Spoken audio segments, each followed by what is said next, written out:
What did you think of Odell's performance last night?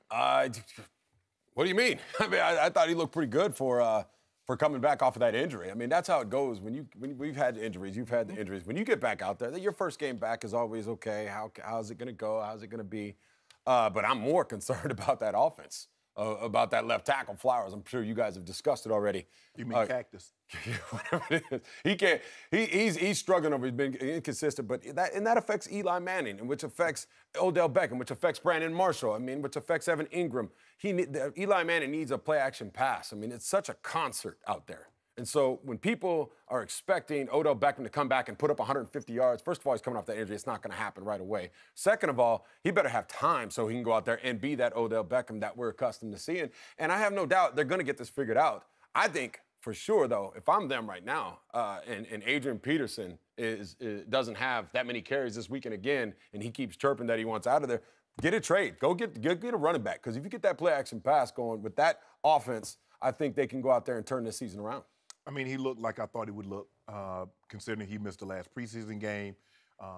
He missed last week's game against the Cowboys.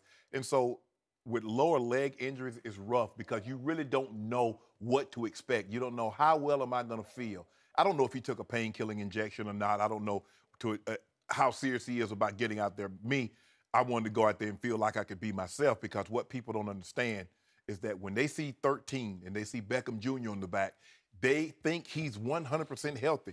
They forget that he missed the previous game. All they see is 13, Beckham Jr., let's see you go make the plays that we're accustomed to seeing. But what also got to factor in, Skip, in order for Odell to be effective, or any of those receivers to be effective, you got to let them get down the field. Well, in order to let them get down the field, the offensive line has to do what? Protect. Mm-hmm. And Eli doesn't have a whole lot of time. It's not like he's just sitting back there 1,001, 1,002. It's like 1,001, and then Ziggy Ansah is hitting him in his mouth. They got to do a better job. But Odell looked like I thought he would look coming off of that injury. And lower legs are always difficult to come, because his whole thing is played from waist down. Being able to get in and out of cuts, everything is. He's precision. He's not a big body guy that just runs around there and turns around and expects you to throw jump balls to him. He's a tactician. He runs routes, comeback, slant, digs, in cuts, and all those kind of things. So he looked like Odell. Moving forward, he would only get better if he doesn't suffer a setback. So here's why this is a really tricky topic for me, because the most difficult dilemma I have faced in covering or commenting on the National Football League for many years is, how injured is a player really? Right. Because in your locker room, there were times I'm sure you looked around at so-and-so, we need you. And so-and-so had a high ankle sprain, and you're like, come on, you practiced, you look like, no, I can't go. I just can't go. How many times did that? I'm sure it happened to both of you, where you need so-and-so says, I don't know, man.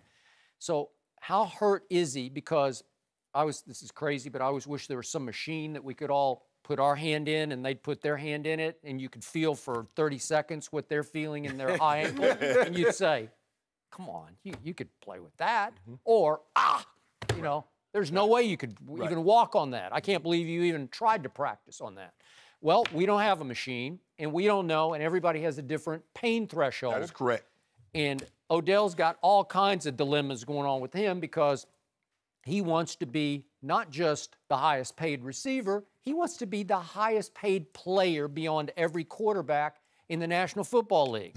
Well, now everything's clouded, because is he sort of effectively holding out? Is he not giving his all because he wants to hold them hostage to show them just how valuable he is? I'm going to remind everybody, this offense now, over its last 8 games, has averaged 13 points a game. That is by far the worst in the NFL. And in 7 of those games, Odell Beckham Jr. did participate. Correct. And you can X off last night, because he said, what was his quote? I feel like a little bit of myself last night. A little bit? I don't know. What's a little bit? 20%? 30%? Is he giving it his all? Or, as we've discussed many times before, he became so big so quickly in the Big Apple that his brand, I think, it transcended his football. Like he's more valuable off the field than on the field. where he has his own clothing line.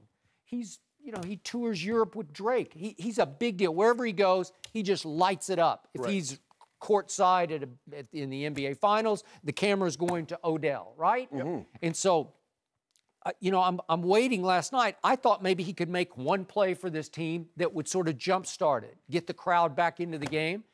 And he caught 4 meaningless balls, and then he dropped one on a 4th down play and didn't even run the route to the sticks. I don't know. He was just another guy out there. Thanks for watching. Subscribe here to get the latest from the show. Be sure to check out more of the best clips from Undisputed, or go watch a few segments from the newest show on FS1, First Things First, with Chris Carter and Nick Wright.